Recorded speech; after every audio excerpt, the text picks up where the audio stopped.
This is Polyphonic Press, the podcast where two music fans pick a classic album completely at random. Using the patented random album generator, they are given an album to review from a curated list of over 1,000 classic releases, spanning multiple genres.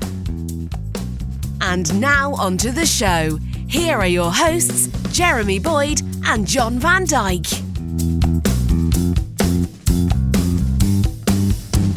Hey, welcome to Polyphonic Press. I'm Jeremy Boyd.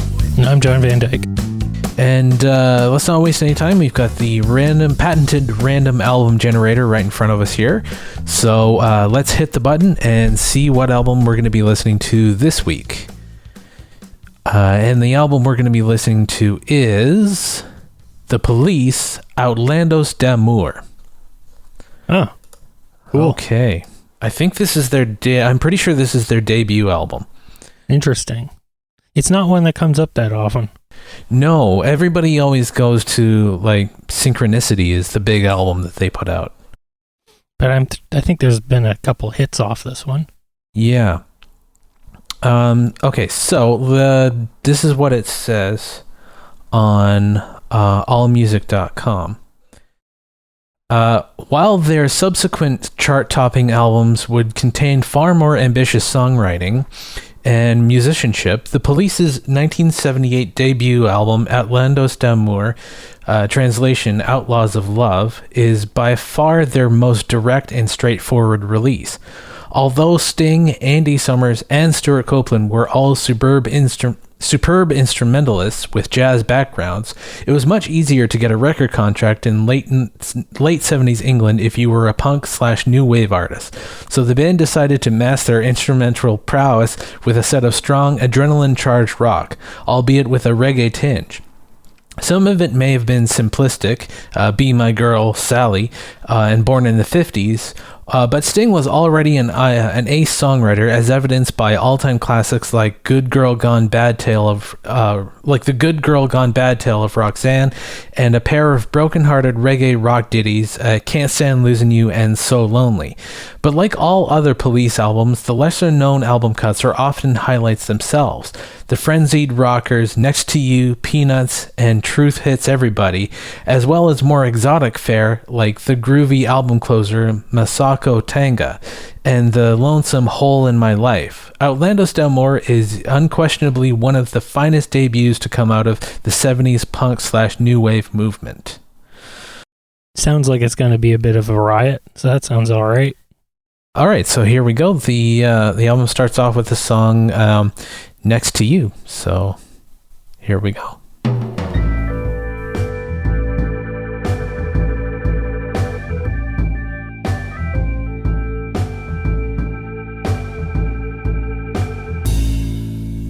All right, so ending side one with Peanuts.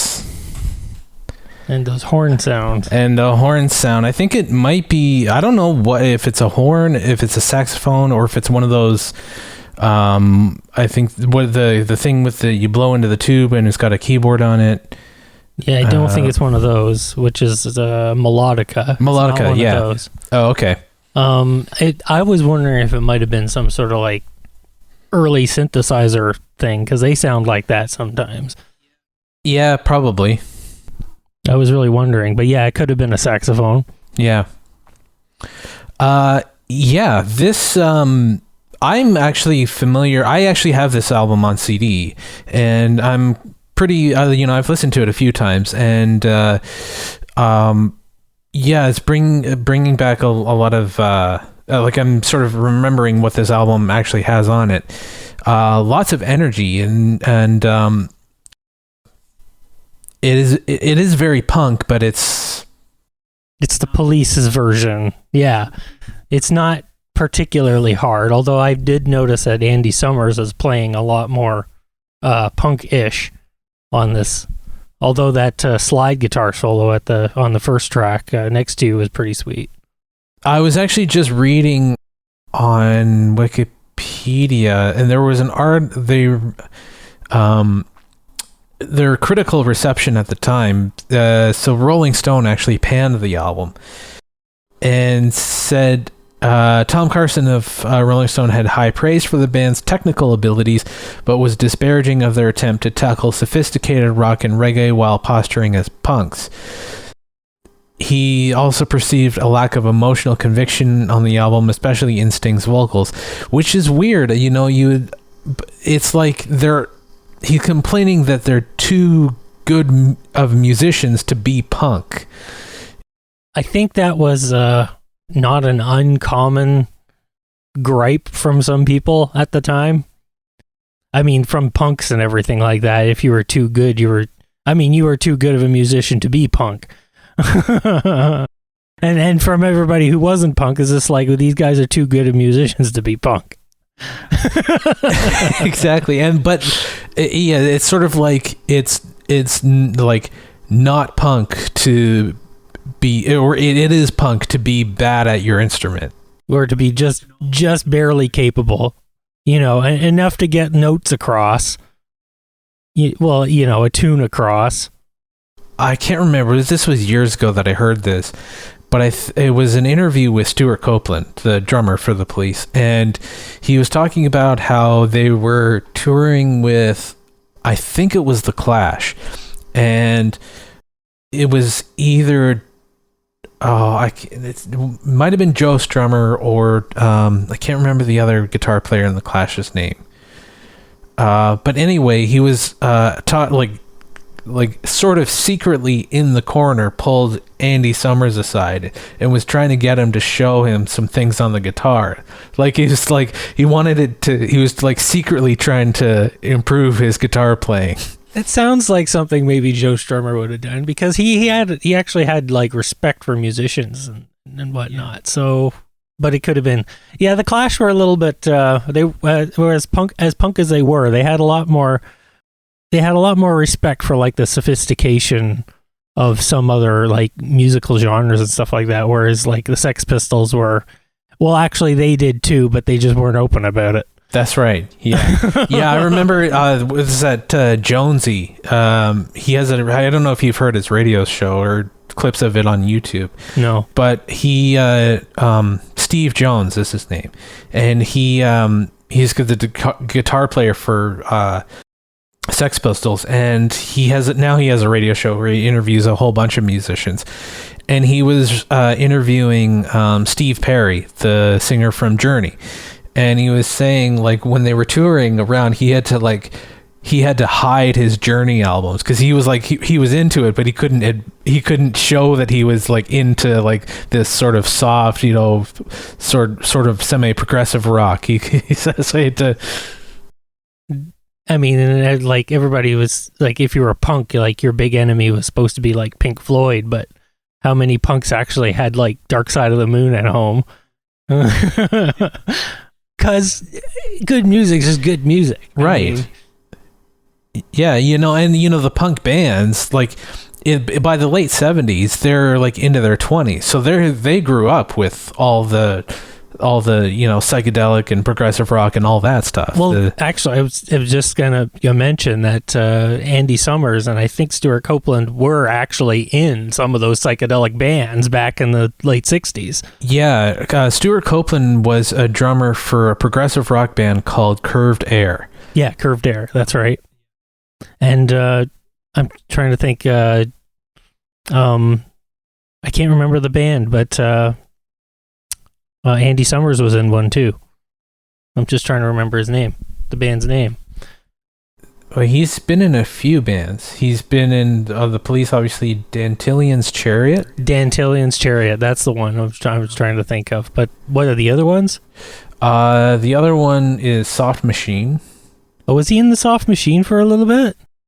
I know I've heard Stewart Copeland talk about how they had to like sort of cover up. They could have had to hide their past and sort of not let on that they knew all these jazz chords and stuff like that. Yeah, really. Yeah. And if you're in the Soft Machine, you used a lot of jazz chords. Yeah.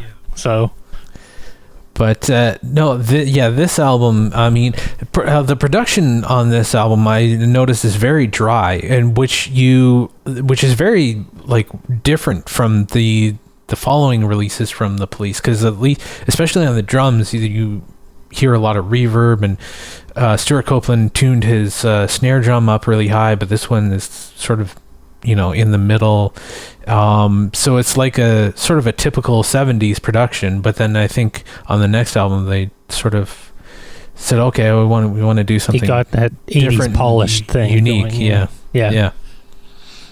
So it's interesting to hear that sort of. Yeah, Andy Summers is also like one of the pioneers of that real. What is it? The chorus on his guitar, which not everybody's a big fan of. I mean, I'm not a huge fan of it. I think it has its place. It works in some places. I find. I think it was, what was the song? Hole in My Life. I thought that was kind of interesting. Actually, I think that was a phaser he was using on that. But that was a really interesting. I thought the time signature was really bizarre in that one too, which I like. I like weird. Yeah, it was different. They were showing their getting a little bit of progressive rock in there. Yeah, well, I mean, the fact that they're throwing, I think they kind of decided to do almost like the reggae thing specifically because I think they would have gotten too bored doing the standard, like 1-4-5 punk sort of other thing. So they kept it interesting by, well, let's do like a reggae thing, because the reggae scene was pretty popular, and you had ska bands starting up around the same time, and so they decided, well, if we go in that direction, we can keep ourselves a little more amused. Yeah, it's actually interesting because I did see an interview with Stewart Copeland, and someone asked him like, what reggae music do you like, or what were the reggae artists that influenced you? And he said, actually, there weren't any. It was where that style of my drumming came from. Really was from, like, his dad was in the CIA, and he grew up in Lebanon. And so the influences, I guess the rhythm in Lebanese music is very similar to reggae. So that's sort of where he sort of learned that rhythm. So it just happens to be a coincidence that it sounds a lot like reggae. Yeah, well, especially when you got Stewart Copeland going bank, bank, bank, bank next to it. So yeah, I mean, it really does get that, not necessarily a ska, but definitely a reggae feel to it. Yeah, it's very cool. I would put the Police as one of my favorite bands. I mean, they're just, as far as musicianship goes, anyway. Oh yeah, they're wonderful musicians, and I really do like Stewart Copeland's drumming, because I think he's a brilliant drummer. They all are actually really brilliant at their instruments. Sting's a great bass player, and people don't talk about how great of a bass player he is, but he's a great bass player. Yeah, I was listening to it, and it's like, oh wow, he's actually doing some interesting stuff. And I can't remember what song it was. It might have been So Lonely, but it's like he was leaving some space. Like he was just playing very sparsely and leaving some space, and which is really cool. It really kind of, that's how you groove on a bass, is you don't play every eighth note. You leave some space in there. So yeah, you gotta have something to convey a rhythm. I mean, you got notes to convey a rhythm, but how the notes interplay with the space is what creates a rhythm. So you can be pretty funky. Victor Wooten can be pretty funky and not leave a whole lot of space, but he doesn't do that all the time too. So he needs to establish a groove too, and then he can play along with the groove that it's kind of already been established, fill in the space for like as his solo sort of a thing, and then but still that basic groove is established with some space. Yeah, no, it's bass I'm fascinated by bass players, and they don't get enough credit. No, not really. Anyway, we'll move on to the second side of the album, and it starts with the song Can't Stand Losing You. So here we go.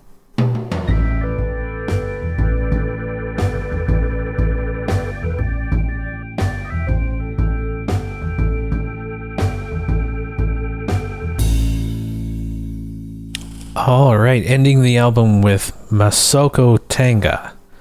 So there's a jam, I guess, a loose jam, I guess. Yeah, which is probably the most unpunk thing they've done here. Pretty much, yeah. Yeah. It's actually, oddly enough, I could hear a bit of the Clash influence in that one.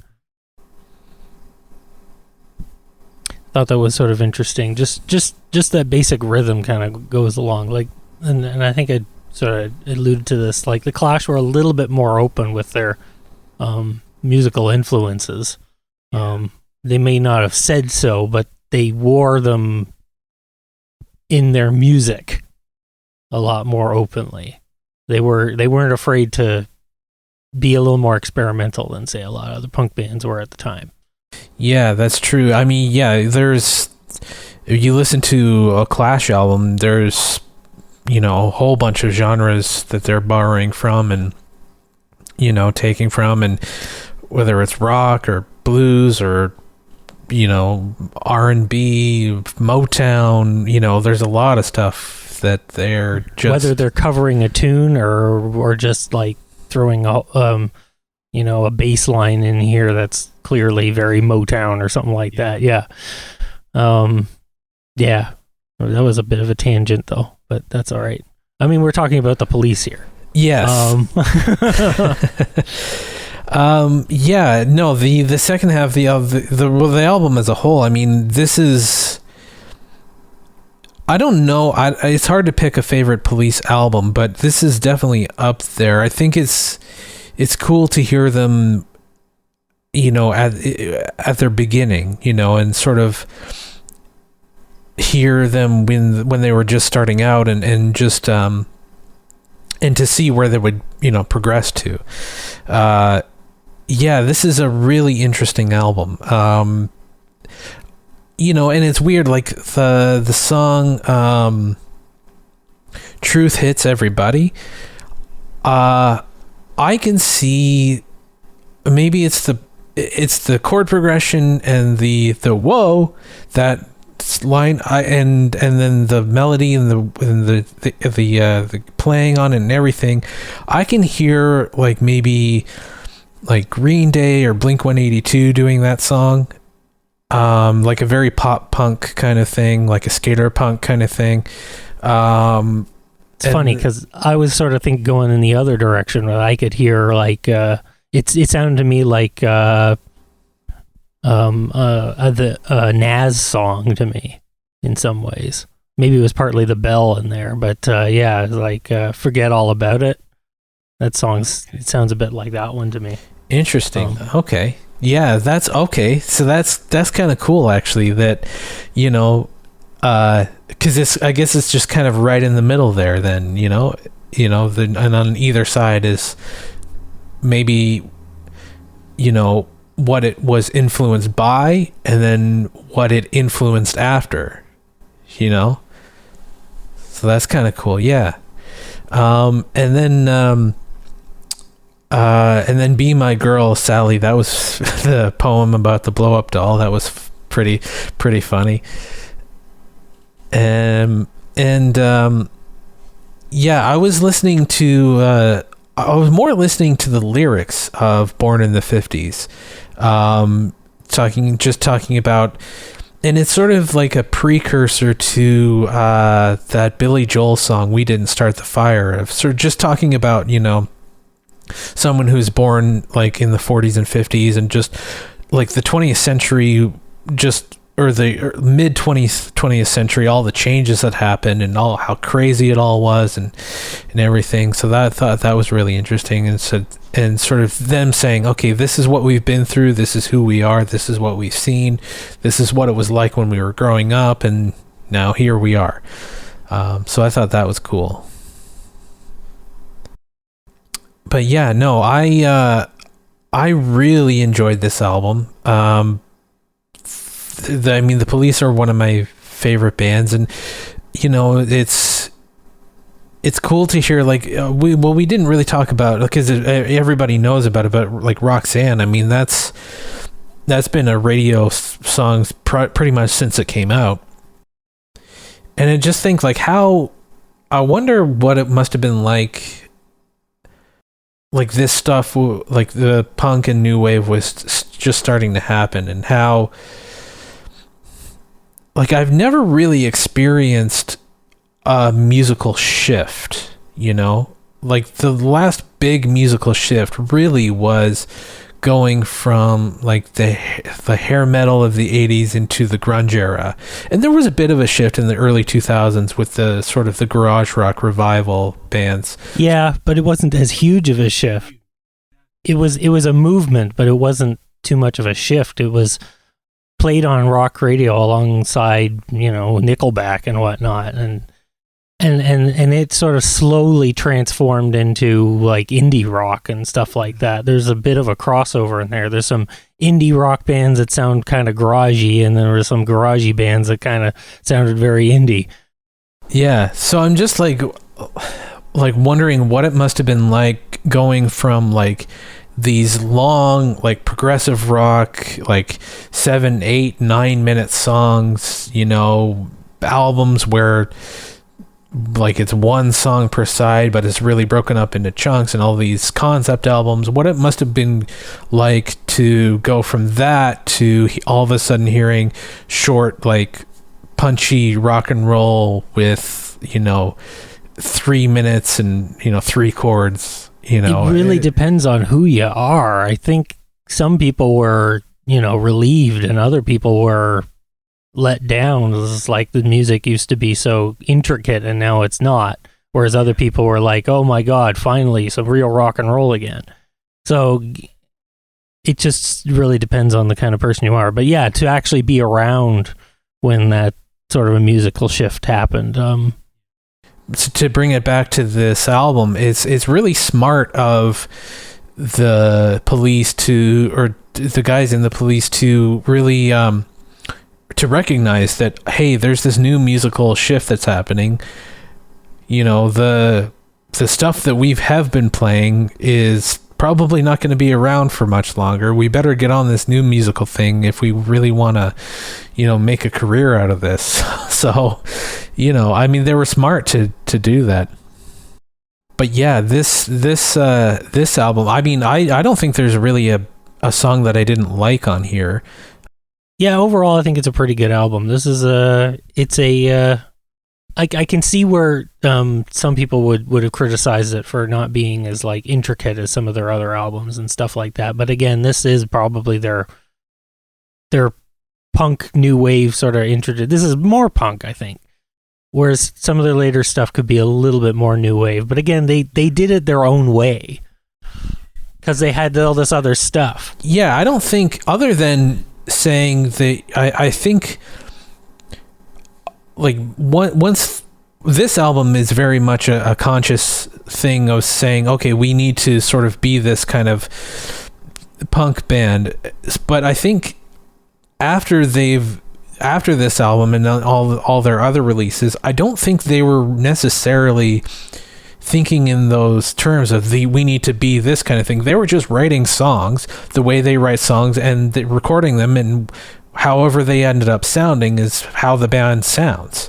They got themselves established, they got themselves a record deal, and then they could do what they wanted to do. Yeah, and they stayed around for a while, and then they broke up because they fought a lot. I mean, there are stories of them beating each other up, and especially between Sting and Stewart Copeland. But yeah. But anyway, it's cool to hear the beginnings of all of that. So yeah, I guess we will end the show there. Thank you so much for listening. If you made it this far, you can check us out on polyphonicpress.com. You can drop us a line there, and if you feel inclined and you want to support the show, you can do that at patreon.com/polyphonicpress. There's lots of cool perks there. You can get early access to these shows and a couple other things there. And yeah, I think that's pretty much it. I'm Jeremy Boyd. I'm John Van Dyke. Take it easy.